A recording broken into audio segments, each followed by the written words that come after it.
nange nimbanele. Bwana asifiwe. Amen. Wale barabishwe kwirahira kwihebye none turaruhutse Yesu nukiriyo none turaruhutse Yesu nukiriyo none turaruhutse Yesu nukiriyo. Hallelujah. Yohana ari ku karwa k'Ipatimo. Bivuga ngo bamuhoye ijambo ry'Imana. Bavuga ngo reka bamushyire ku karwa k'Ipatimo. Yohana niwe wanditse igitabo cy'Ibyahishuriwe Yohana. Bavuga ko yanditse ibitabo bitanu. Yanditse ubutumwa bwiza nk'uko bwanditswe na Yohana. Yandika Yohana wa mbere, yandika Yohana wa kabiri n'uwa gatatu.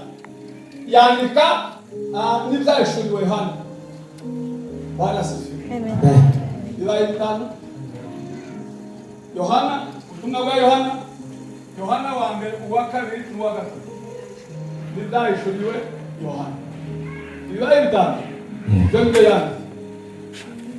Mbagere ku gitabo cy'ibyahishuriwe Yohana, Yohana yahuye n'amakuba, ahura n'ibigeragezo, kubera ubutumwa yavuga, bashaka ko atamuvu, bamujyana, baramufata, umugabo bamujyana ku karwa k'Ipatimo.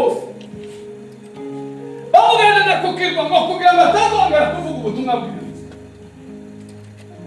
Bamugejejeyo.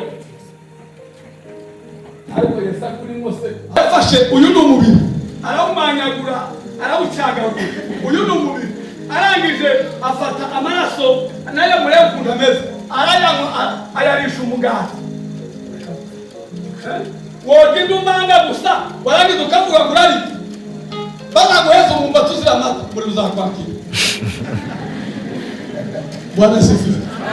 Ariko warangije ngo kumanyagura wawushimira mwumva ibintu arawushimira avuga ngo nguyu mubiri watambwe ku bwanyu Mana nyiribihe, Mana y'imbaraga, Mana y'ububasha ngo kugira ngo atazongera kuvuga ubutumwa bwiza. Bamugejejeyo.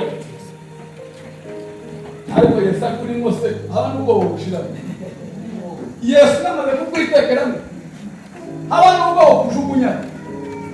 Yesu yari yarishiye muri Yohana, yaramuriye neza, yaramugotomeye neza, hakujya kugotomera amata y'umubano. Reka mvuge ishusho, mubanye se murawuzi. Bwana asifiwe. Yari yaramuriye neza bamusogonge. Bila wabone mama yasogonge umukamya kumwana wacu agira neza. Ngo nimumwegere niwe wiyereza amajyazwe n'abantu bakumana garagara. Yohana Yesu ubundi uvuga Yohana walikuwa mwana mpendwa nako disote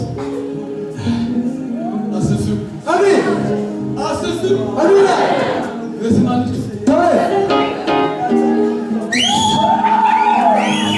utagushima nawe utagushima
ni ijambo ryo kwihana. Kwihana. Kandi iryo jambo riraremereye kugira abantu b'iki gihe muri demokarasi y'iki gihe kubabwira ngo bihane bareke icyaha biragoye. Kandi bongera n'abantu bakuru nyine bakabyumva ariko urubyiruko rw'iki gihe kandi ndebye nterereye usanga harimo urubyiruko rwinshi kuruta abantu bakuze. Shaka ko tuganirira ijambo kwihana. Birashoboka ko byaba byateguwe ndizi ko ari mwebwe muzi. Amen. Tuje kujana ni amagambo atoroshe nanjye yanteye ubwoba. Haleluya. Arakaze pe. Ibyahishuriwe Yohana. Ibyahishuriwe Yohana ni ibice bibiri umurongo wa 20 na 22. Ibyahishuriwe Yohana ibice bibiri umurongo wa 20 na 22. Reka dusome mu izina rya Yesu. Yego. Nyamara afite icyo kugaya. Nyamara afite icyo kugaya. Kuko ukundira urya mugore Yezebeli. Ukundira wa mugore Yezebeli. Wiyita umuhanuzikazi. Wiyise umuhanuzikazi. Akigisha imbata zanjye. Yigishije imbata zanjye. Akaziyobya. Araziyobya. Kugira ngo zisambane. Kandi zirye intonorano. Yego. 21. Icyakora namuhaye uburyo bwo kwihana. Ariko ntiyashaka kwihana. Ubusambanyi.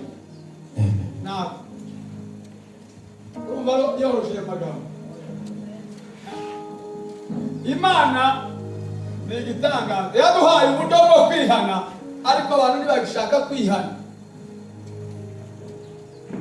Bakamwigaburo bakibuka Yesu bakarya umubiri we bakamwa n'amaraso ye bakayashira mu buzima bwabo kandi baranze kwihana. Nageze aho riraza kijya yari sinzi nange nimba neza. Bwana asifiwe. Amen. Bararujwe kwiganira twihebye none turaruhutse Yesu n'ukiriyo none turaruhutse Yesu n'ukiriyo none turaruhutse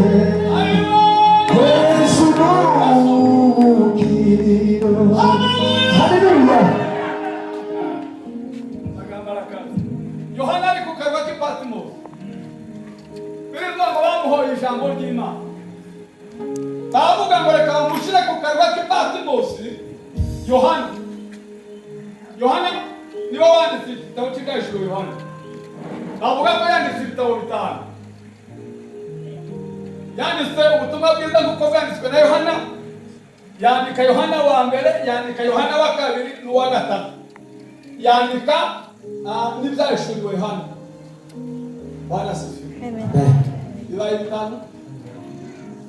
Yohana, ubutumwa bwa Yohana, Yohana wa mbere, uwa kabiri n'uwa gatatu.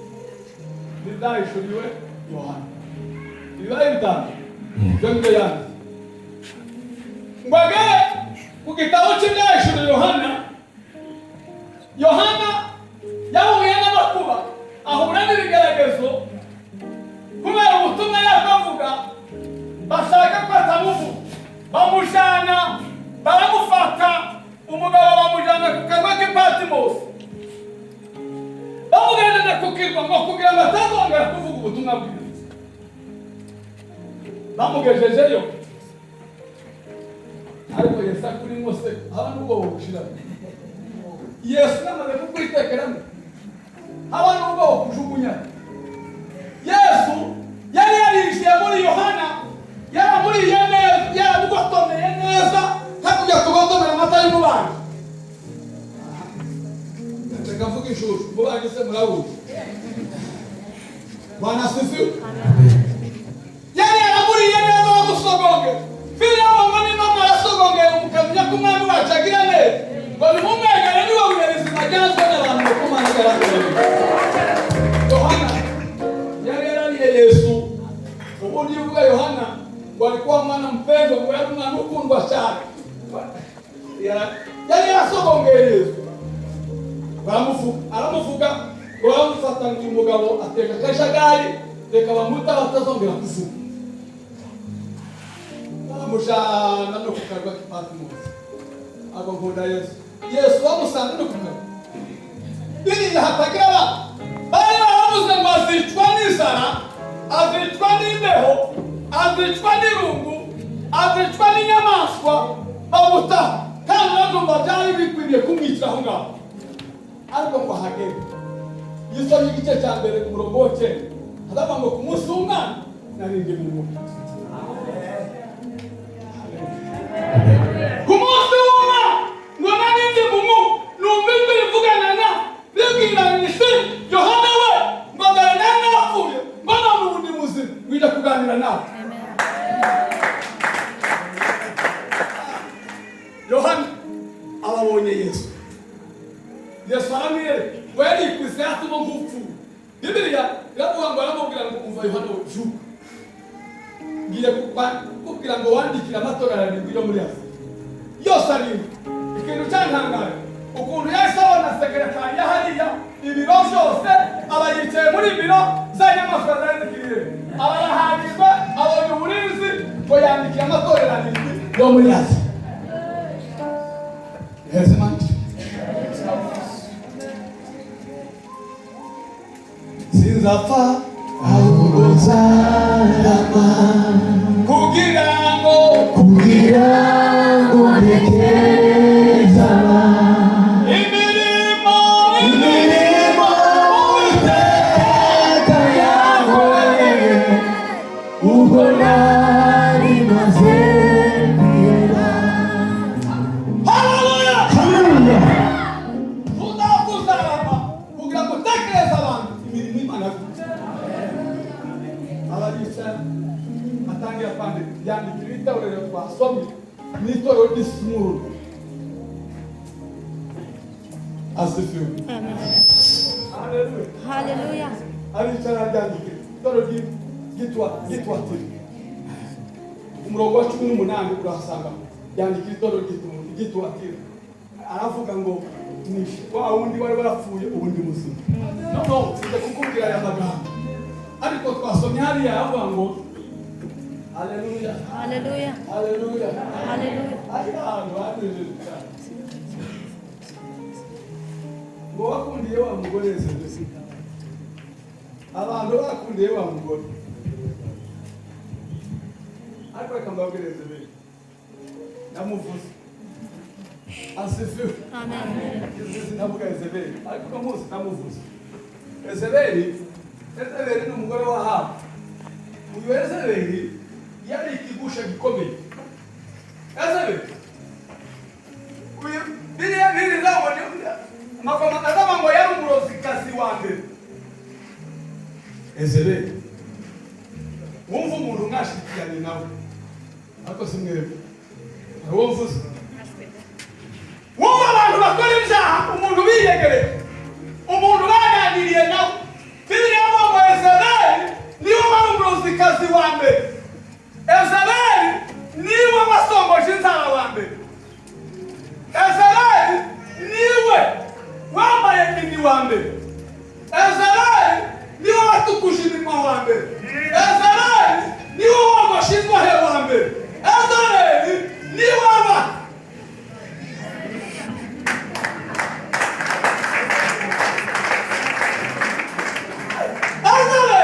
niwe wafashe abahungu abajyana muri bwaki bajya kubyina abashyira n'abakobwa amaze barabyina ngo umugore yasohowe.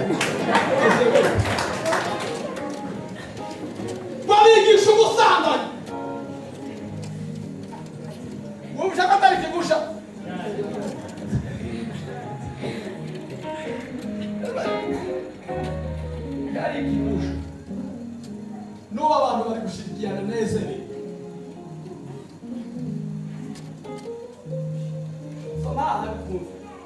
mwasubiriremo urukundo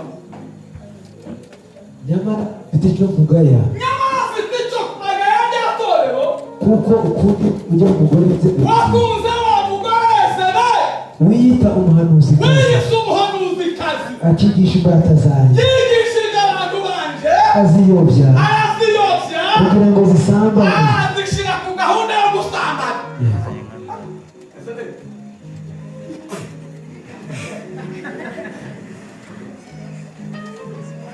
Abantu baza biyegereza Yezebeli mu yandi magambo bakamubwira ngo ni umuhanuzikazi, aza abigisha ibinyoma, akababwira ngo usambana ugata nta kibazo, muzaba wihana. Ngo tukuze imirimo, ubwo ni wowe ukibaye umukobwa mwiza, ngo wokwogosha ingoni, ubwo wowe ukibaye minyoni waheye.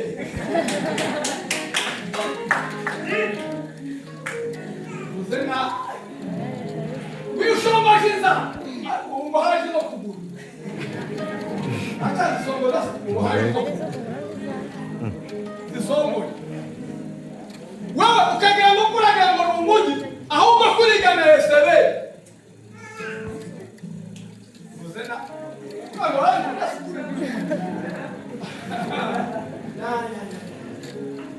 hari ibintu bazasiga biriya mbabwiye amakuru Yezebeli icyo gihe iwe ntabwo yari afite za rabero zaje ubu ngubu. Za rabero za zindi bazagera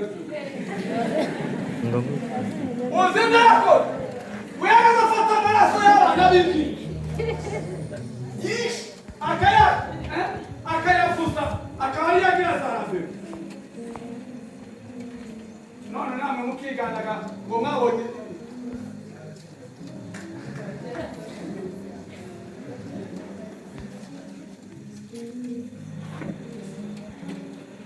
wagusanga mbese ubu urarizwa uwagushaka yagusanga mbese ubu uwagushaka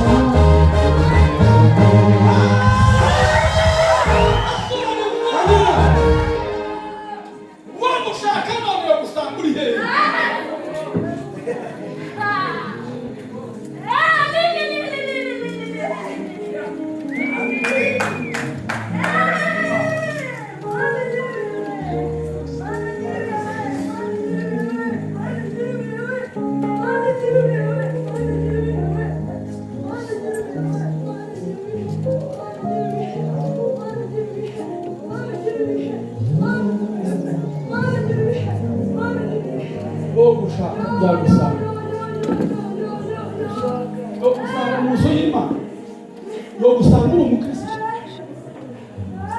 aho niho bariyegereje Yezebeli. Umunyamahangakazi wiyise umuhanuzi, abakristo dufite none bamaze kwiyegereza Yezebeli, nibo bakorana nabo, babigize iterambere, babigize iby'inahana, ariko ubaze umutima wawe aho uri, uvuga isirimukane mu busambanyi, ariko yagushira hakaje kukwihana.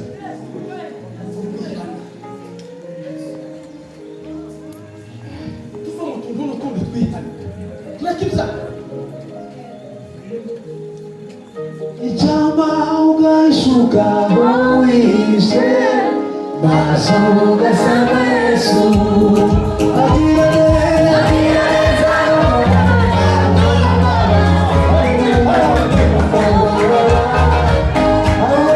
Icyama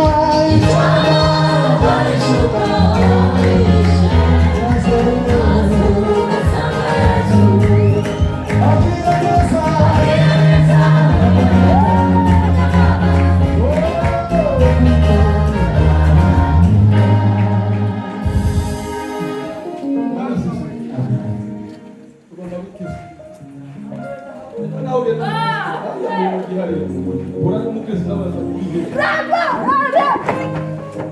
arambura kuva ko basi ko twara umukristo aya mumugihari Yesu uhagaze mu bamatorero bayafunze ni watu bafunze uhagaze hewe aramwa ngo basi kunara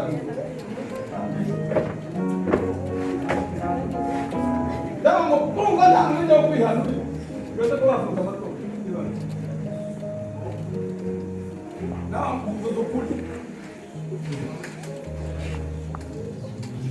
Wo gushaka ya gusanga he.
Hari cyo nguganye ngo nuko wiyegeje bamugoreze byari byarataranye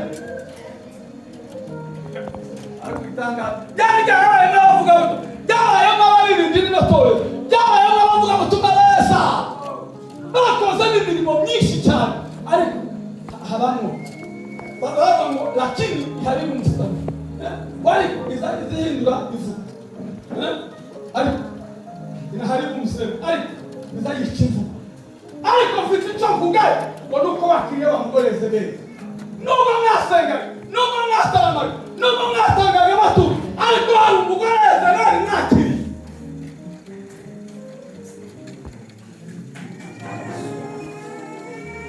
abantu barihishe mu ikanisa abantu babaye abanyekanisa babaye abanyedini wagushaka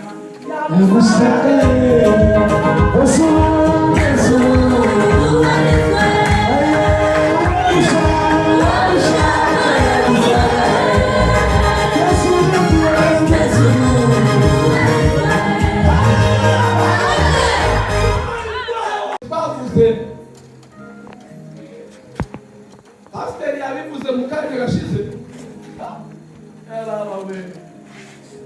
ugomba kugira ngo igitsika mutima nasomye biri ijambo ry'Imana byavuze ngo ni ikiziriko banazirika ihene n'inka ngasigaye zizirika muri warazi kugira ubutaka bukara ngasigaye zizirika inka kugira ngo kidacika ubwo bazirikaga iki inkuge bakayizirika iyo bita twagendeye mu nkuge hari ahantu bagira umukufu munini iyo bajyaga kugera ahantu barawurekura bayita ngo ni inanga bakayirekura igafata inkuge ni igitsi gitsika umutima abakristo tugomba kugira ibyiringiro bimeze nk'igitsi gitsika umutima bimeze nk'ikiziriko gikomeye kitabasha gucika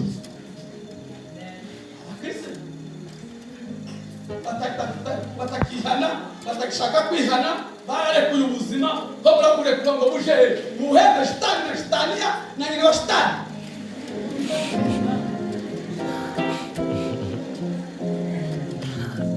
yadusanze kwigaragura nifata nikukura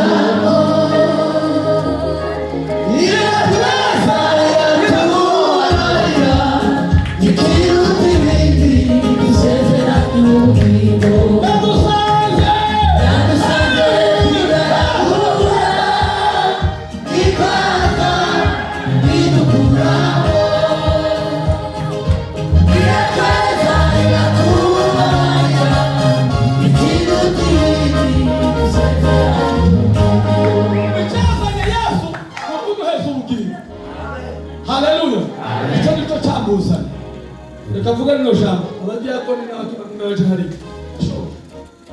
yari abivuze kwibuka Yesu asifiwe sana.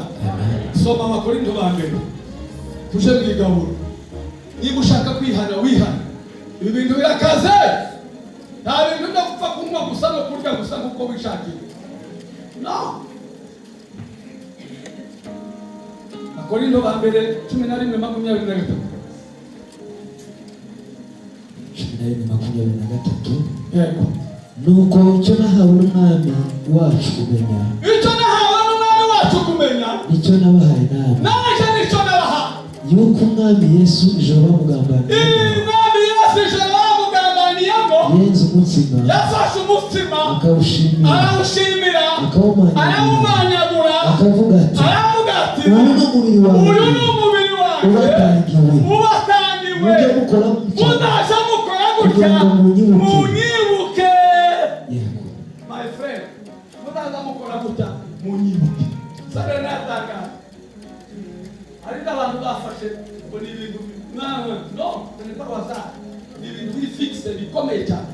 Yesu yaritanze atanga umubiri we.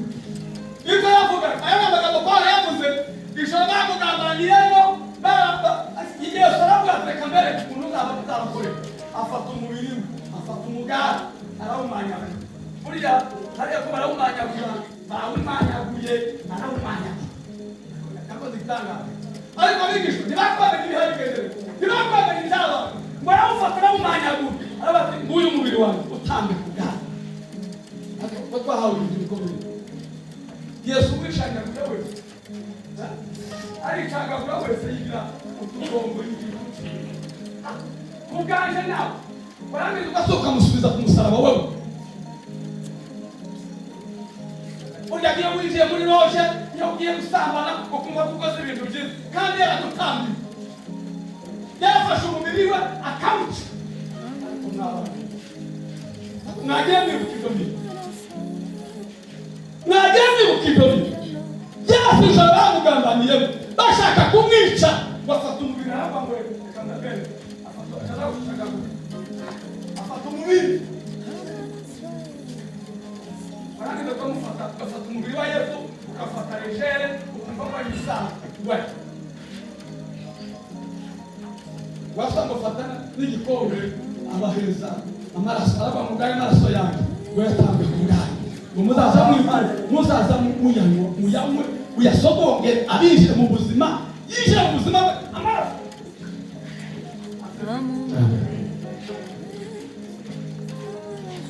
Burya amaraso azagenda akagenda mu ngingo zose. Burya izandangara rwose abantu kwa padiri bazaba barerega bazaba baca hejuru. Iyo utanguye amaraso yewe uyandi magambo ntacyo uba bakoze kurya umubiri we gusa warangiza ninde waweze indumanga we mwikunda.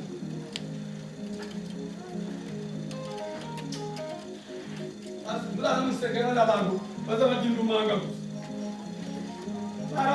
bararumanze umuriro warabati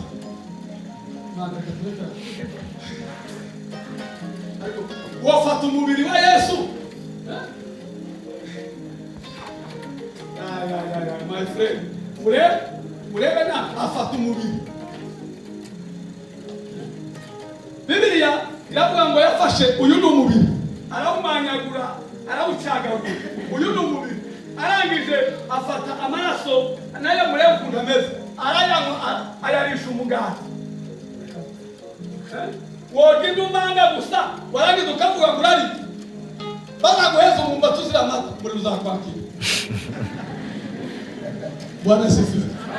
Ariko warangije ngo kumanyagura wawushimira. Mwumva ko ibintu arawushimira avuga ngo nguyu mubiri watambwe ku bwanyu.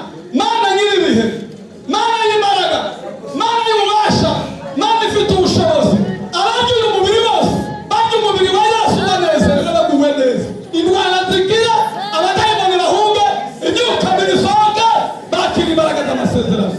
Urakoze data kubyemera mu izina rya Yesu, amen. Arangije ngo abaheza amaraso, damu ya Yesu yataficha kabisa. arangije arasomeza umubiri we, asomera umubiri we, arawusomera mureka dusomera umubiri wa Yesu winjira muri manuka wose ibyaha. Mana turagushimiye mu izina rya Yesu, tuguhaye icyubahiro Mwami. Aya ni amaraso yawe yamenetse, aya ni amaraso yawe Mwami twongeye kwibuka. Mu izina rya Yesu Mana, abagiye kwakira aya maraso reka agire icyo akora mu buzima bwabo. Mu izina rya Yesu Kristo Mwami, agire ibyo ahindura, agire ibihinduka, imitima yacu ihinduke Mwami. Twongere guhabwa imbaraga zawe, twongere guhabwa kwizera kwawe, twongere guhabwa Mwami gushikama kwawe. Mu izina rya Yesu Kristo imbaraga z'Umwuka Wera zimanuke, icyubahiro tuja witeka Imana yacu. Urakoze Mwami, turagushimye kubw'amaraso yawe. Amen. Bwana asifiwe. Reka mbabwire, yaravuze ngo muramenye ngo si ugupfa kurya ngo ni ukunywa gusa, ahubwo ngo ni ukwinira, ni ukwisuzuma, ukareba ukuntu ibintu bimeze, ukavuga ngo sidopfa. Niba ufite umwanda muri wowe, ufite umwanda muri wowe, uzi kutihanye, ureke. Yavuze ngo abongereza bavuga ngo pay attention. Nakivuze neza. Tirez attention. Il ne faut pas manger seulement, my friend. Il ne faut pas manger seulement. Ntabwo upfa kurya gusa. Ngo winire, wisuzume, urebe ko utagirwaho n'iki n'urubanza. Imana ibarinde, ibaheze kurya mu kanwa, ntimugirweho n'iki n'urubanza. Imana ibaheze umugisha. Reka nsaba abantu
Utagushima nawe